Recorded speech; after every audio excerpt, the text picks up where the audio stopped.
Hello and welcome to Nick's Allotment Diary. So it's about time I start planting some seeds. So I've prepared some of these little seed trays, and the things I'm going to be planting today are my tomatoes, which I'm going to start off in a propagator. So the first variety that I'll be growing is the variety I grew last year. It's an F1 variety. It's supposed to be 100% blight resistant, and to be honest it did really well against blight last year, and the variety is Crimson Crush. So the packet's already open from last year. You don't get many seeds in the packet for these F1 varieties, but there'll be enough for me for this year. So I'll just tip out the seeds that are in the packet. I probably only need about 4 or 5 for this tray. So we've got 6 seeds there. What I'm going to do is just lay them on the surface of the compost, about maybe an inch apart, which is about 2.5–3 centimeters apart.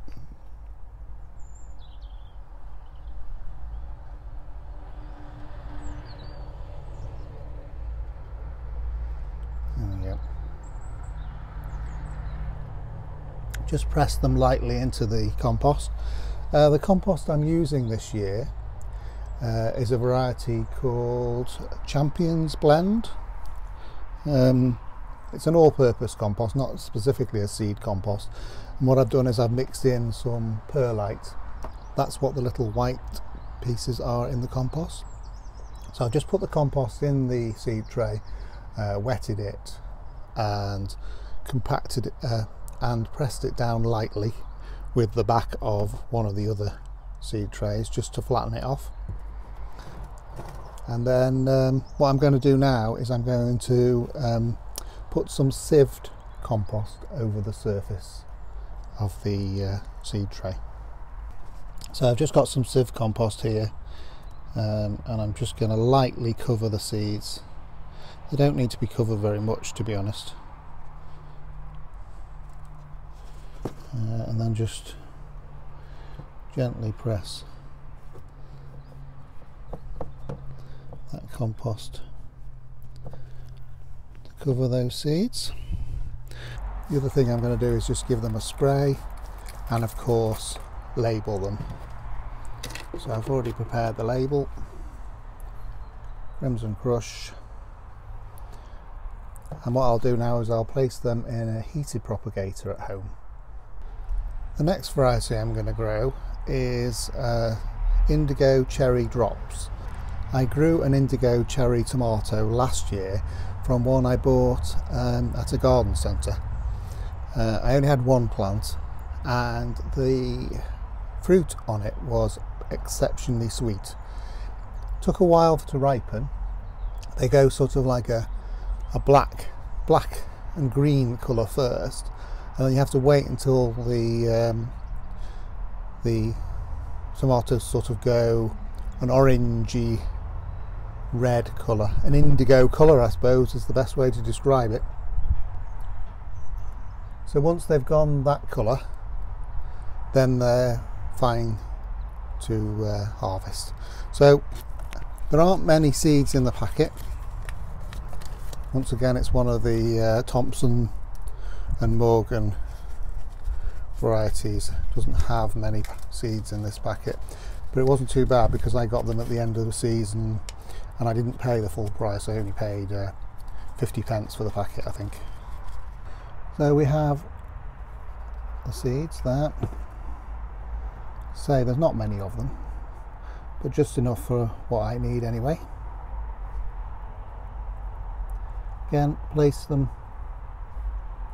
on the surface of the compost, just press them in lightly.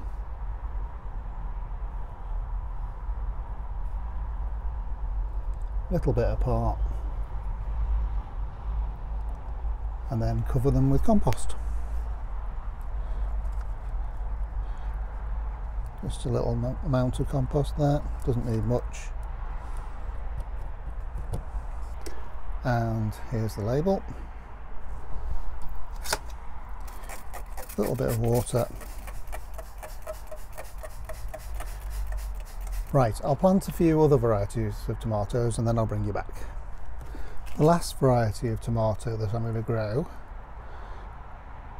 is this one, the Gigantimo. This is the world's largest tomato, which I want to give a go this year. You do need to grow these definitely in the greenhouse. I'll be surprised if I get anything as big as what it shows on the packet. But I'm just going to try 3 of these seeds, I think. It's a beefsteak tomato. And it says tomatoes can weigh up to 1 to 3 pounds each. 500 grams to 1.5 kilos in metric. So, again, not many seeds in the packet on this one. It says average 6 seeds per packet. So not many seeds in the packet on this one. As I say, I'm only going to try 3 of these this year. I'll save the other half of the packet for next year.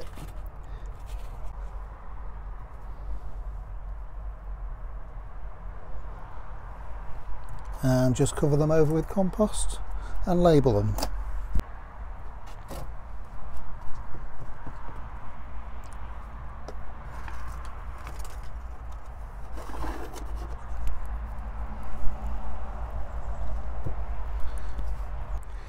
Just give them a quick spray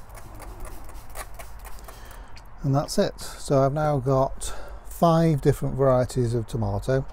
So I've got the Indigo Cherry, the Crimson Crush, the Gigantimo. I've got a variety called Mountain Magic. They're a blight resistant tomato. And one that I grew last year, which is a yellow tomato called Golden Sunrise. Something else I'm going to try to grow for the first time this year, never tried it before, is something called Celeriac, which is sort of a celery flavoured root. They take quite a long time to grow. You need to put them in at the beginning of the year and then you harvest them at the end of the year, sort of October to December it says. It says that you need to plant them in February, March or April, indoors. So I'm going to plant some seeds and put them in the propagator. So firstly, the seed. It says they're quite small and they're easy to crush. So I do need to be a bit careful. There's plenty there. So what I'm going to do is just gently sprinkle them onto the surface of the compost. And I don't know how easily you will see this, but just tap my hand and let a few seeds sort of drop onto the surface of the compost. I think that might be a little bit thick, but should be alright. And then it says to cover them over. What I'm going to do with these, I'm going to cover them over with vermiculite because I don't think they need much covering.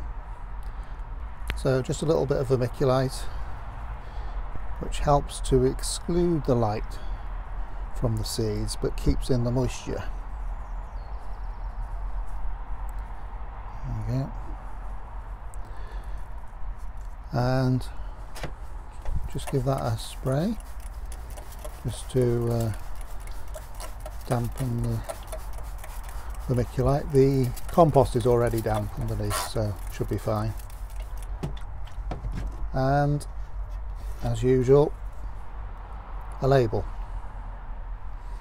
So they're going to go in the propagator at home with the tomato seeds. Another thing I'm going to have a go at doing today is to see if I can grow some shop bought shallots. So I just bought some shallots from a supermarket. They're quite big, Here's an example of one. A sort of a pinky colour. I'm going to see, I don't see why not, whether they'll actually grow. So what I'll do, I'll put some compost in a tray, just make a little dent there, and put each bulb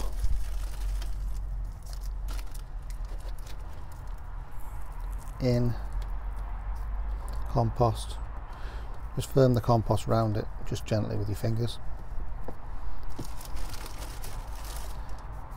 And I'll leave them to grow in the greenhouse for a few weeks until hopefully we should see the shoots appearing from the top.